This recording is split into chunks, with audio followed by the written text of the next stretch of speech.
So the internet, guys, has truly lost it because rumors, stories have flooded the internet and gone viral that Ellen DeGeneres is a cannibal who is all up in the Epstein files. The internet just decided Ellen DeGeneres is hiding something dark, claiming she's connected to Jeffrey Epstein's flight logs, and even more disturbing cannibal accusations that exploded across social media so fast that millions of people started believing them before anyone checked if they were even real. Suddenly, viral posts were claiming she was tied to the DOJ's Epstein file releases, connected to Ghislaine Maxwell's network, and secretly linked to cannibalism conspiracies so extreme they sound like something pulled from a QAnon conspiracy forum. The problem? The claims spread faster than the facts. And here's where this gets uncomfortable. Watch till the end, because we're going to break down the one detail almost nobody is talking about. The reason these cannibal rumors and Epstein connection claims went viral, even though people digging through the actual DOJ flight logs say her name isn't there, the way the internet claims. This isn't just about Ellen. It's about how online stories spiral out of control, tweets hitting millions of views, AI-generated content and deepfakes fooling people, and accusations growing bigger every time they're reposted. Because once a rumor reaches a certain size, the question stops being whether it's true. It becomes why so many people wanted to believe it in the first place. And that this is what she does in her spare time, whether it's in the UK Cotswold when she was here or over in America. It's gone viral, it's all over the internet, and it's just so interesting to me. The rumors didn't start with one big headline. They started with fragments. A screenshot here, a tweet there, someone posting a blurry image claiming it was proof from the DOJ Epstein files, followed by thousands of people reposting it before anyone stopped to ask where it came from. Within hours, the story stopped feeling like a rumor and started feeling like accepted truth for a huge part of the internet. That's how fast things move now. One person makes a claim about Ellen being on flight logs to Little St. James Island. Another adds context that may or may not be real about cannibalistic rituals. Someone else edits a clip or adds dramatic music, and suddenly the story feels convincing, not because of evidence, but because it's everywhere. Ellen's name began trending alongside accusations that sounded serious enough to shock people instantly. The more extreme the claim, from Epstein connections to cannibal conspiracies, the faster it spread. And here's what made the situation worse. Most people sharing the posts weren't reading source material from the Department of Justice releases. They were reacting emotionally, passing along information that looked believable at a glance. By the time fact-checkers and researchers started digging in, the narrative had already taken on a life of its own. Because once the internet decides something feels true, facts have to fight uphill to catch up. Epstein files reveal that Ellen DeGeneres is the biggest cannibal in Hollywood. She preferred to eat, the flesh of a child because it was more tender. She's one of the most famous American people in entertainment. And once the rumor reached that point, people stopped asking where it started. They started asking why mainstream media wasn't talking about it. That question gave the story even more fuel. Because for many people online, silence from major outlets didn't mean caution. It meant confirmation. The idea that something huge about Ellen's alleged connections to Epstein's network and cannibalism was being hidden made the rumor feel more believable. Even though the lack of coverage often came down to one simple reason, there wasn't verified evidence supporting the claims in the DOJ documents. Still, the narrative kept growing. Videos appeared claiming to expose the truth about Ellen and Ghislaine Maxwell connections. Threads promised secret revelations from the Epstein flight logs. Old clips of Ellen were pulled out of context and reframed to fit the cannibal conspiracy story people wanted to believe. And the more content appeared, the harder it became for casual viewers to tell what was real and what was edited. That's when the situation shifted from rumor to phenomenon. Because now it wasn't just about Ellen. It was about how easily the internet can build an entire storyline, even when the foundation is shaky. Most stockbrokers, especially before 1975, if they were good stockbrokers, could add. That's about it. They could multiply. If you could multiply, you were already in the top 15% of stockbrokers. What made this even more powerful was how believable the AI-generated content looked. Clips were edited to feel dramatic. Headlines were written like breaking news. Some posts even used deepfake technology or AI voiceovers that sounded convincing enough to fool people scrolling quickly through cannibalism accusations. And most viewers weren't stopping to verify anything. They were reacting in real time. That's the reality of online culture now. Speed beats accuracy. The faster something shocks people with claims about Epstein connections or cannibalistic rituals, the faster it spreads. And once a rumor gets wrapped in professional-looking edits, it starts feeling official even when it isn't. Ellen's public image added another layer. Because she had already faced workplace toxicity criticism in 2020, some viewers were more willing to believe negative stories about her without asking for proof. Past controversies became fuel, making new accusations about Epstein associations and cannibal conspiracies feel plausible to people who already had doubts. And that's how the rumor gained momentum.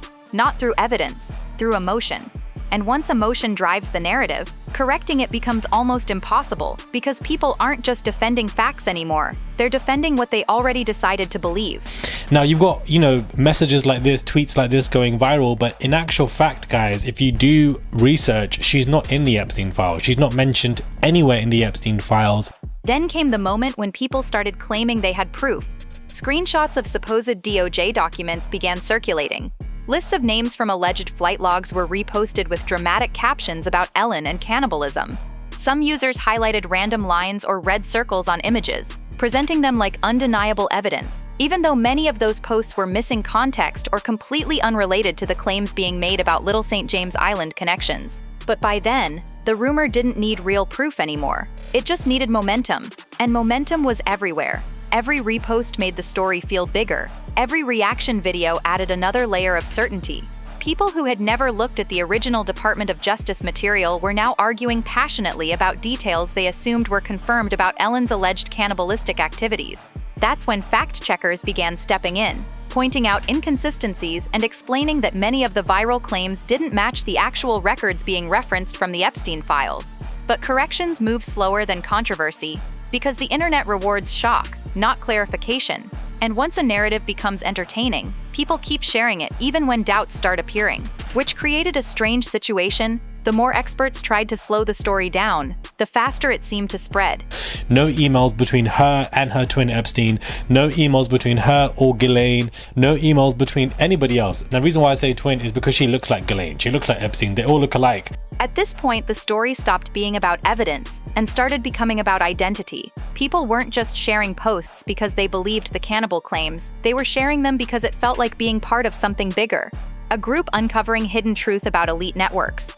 A community connecting dots between Epstein, Ghislaine Maxwell, and celebrity cannibalism that others supposedly ignored. That feeling is powerful. Because once people feel like they're exposing something, skepticism starts to look like opposition instead of caution. And that's exactly what happened. Anyone questioning the rumors was accused of defending celebrities. Anyone asking for verified sources from the DOJ releases was treated like they were missing the point. The conversation shifted away from facts and toward loyalty. Either you believed the story about Ellen's cannibalistic connections, or you were seen as part of the problem. Meanwhile, the original claims kept mutating. New details about Little St. James were added. Old clips were reinterpreted through conspiracy theory lenses. The story evolved every few hours, growing more dramatic each time it resurfaced. And that constant evolution made it nearly impossible to pin down what people were actually arguing about anymore. Because once a rumor starts changing shape, it becomes less about truth and more about momentum. There's nothing of substance that proves or aids or abets the narrative that this woman is somebody who is a cannibal in the Epstein files, because she's not in the Epstein files. And momentum is exactly what made this situation spiral. The more people talked about it, the more platforms pushed it. Algorithms don't care whether something is true, they care whether people are reacting. Comments, shares, outrage, disbelief about cannibalism accusations, all of it tells the system that the content is working. So the rumor kept getting amplified. Creators started making breakdown videos about Ellen's alleged Epstein connections. Some presented themselves as investigators. Others leaned into dramatic storytelling, adding music, graphics, and bold claims about cannibalistic conspiracies that made the situation feel bigger than it actually was. And with every new video, the line between fact and entertainment got thinner. Because when a story becomes content, accuracy often takes a backseat to engagement. That's when another shift happened. People stopped asking whether Ellen was actually connected to anything in the flight logs. They started asking why so many videos were saying the same thing about cannibalism, assuming repetition meant credibility. But repetition doesn't equal proof. It just means the algorithm found something people couldn't stop watching. And once the algorithm locks onto a narrative, it can feel impossible to escape. I feel like people need to ground themselves when we are discussing people, because we get insane rumors like this. There was a video, for example, of a woman who was in Quebec, Canada, and it looked like it was Ghislaine. And that's where the situation became almost impossible to slow down. Because even when people started pointing out problems with the cannibal claims, the corrections didn't travel the same way the rumors did. Clarifications felt boring compared to dramatic accusations about Epstein networks and cannibalistic rituals. Long explanations couldn't compete with short, shocking clips. So the story kept moving forward without being corrected in real time. Some users began digging into the original DOJ documents themselves, trying to verify what was actually there about flight logs and Little St. James connections. Others realized that certain screenshots had been cropped or edited to look more convincing than they really were. But by then, many viewers had already made up their minds about the cannibalism allegations. And once people feel emotionally invested in a story, new information doesn't always change their perspective. Sometimes it just pushes them deeper into the version they already believe. That's why the rumor survived, even as doubts grew. It wasn't being sustained by evidence. It was being sustained by attention. And attention online is powerful enough to keep almost any narrative alive, even when the facts don't fully support it. I'll give you something else, an example which has gone completely viral. You've got some man called TPV Sean who has done a very extensive video, nearly 3 million views, that apparently Ellen actually ate Anna Heche after, unaliving her. As the days passed, something interesting started happening. People who originally shared the cannibalism rumors began quietly deleting posts. Others stopped talking about Ellen's alleged Epstein connections altogether. The energy that made the story explode started fading, not because a clear conclusion was reached, but because the internet moved on to the next controversy. And that's how these cycles usually end, not with a definitive answer, just exhaustion. Still, the impact didn't disappear completely. The accusations had already reached millions. Even if the cannibal claims were questioned later, the association between Ellen's name and the rumors lingered in people's minds. That's the lasting effect of viral speculation. Once a connection is made publicly, it's hard to erase, even when the evidence behind it is weak. And that realization made some viewers step back and ask a bigger question. How many people form opinions based on stories that never get fully corrected? Because by the time clarity arrives, the audience has often moved on, leaving the rumor behind, but keeping the impression it created. Ellen, the disgraced daytime TV queen, has been unmasked as the living bridge between Epstein's elite network and Hollywood. How would that be the case? How can she be described as a bridge between different entities when she's not even in the file? And that impression is what makes stories like this so powerful and so dangerous. Because once someone's name gets tied to a viral rumor about cannibalism or Epstein connections, the internet rarely separates the person from the accusation afterward. Even if the claims lose momentum, the association stays in search results, comment sections, and people's memories. That's the part many viewers don't realize in the moment. Sharing something feels temporary, but online, nothing really disappears. As the conversation slowed, more people started reflecting on how quickly they had accepted the story about Ellen's alleged cannibalistic activities without checking where it came from. Some admitted they never saw the original DOJ material. Others realized they were reacting to edited clips rather than verified sources. And that reflection shifted the conversation again. Now the focus wasn't just on Ellen or the cannibal rumors. It was on how easily online communities can create certainty out of uncertainty, building narratives that feel real simply because they're repeated enough times. Because repetition creates familiarity, and familiarity often feels like truth, which raises an uncomfortable thought. If this story spreads so fast without clear evidence, how many others have followed the same path? By this point, the story had become less about Ellen and more about the internet itself. People started discussing how rumors evolve, how a single claim about cannibalism or Epstein flight logs can grow into something massive once it hits the right mix of emotion, controversy, and timing. The same pattern showed up again and again. A shocking idea appears, creators amplify it, audiences react, and the cycle feeds itself. And once that cycle starts, slowing it down becomes almost impossible, because everyone plays a role. The person who posts the claim, the creator who turns it into content, the viewer who shares it without checking. Each step pushes the story further away from its original source.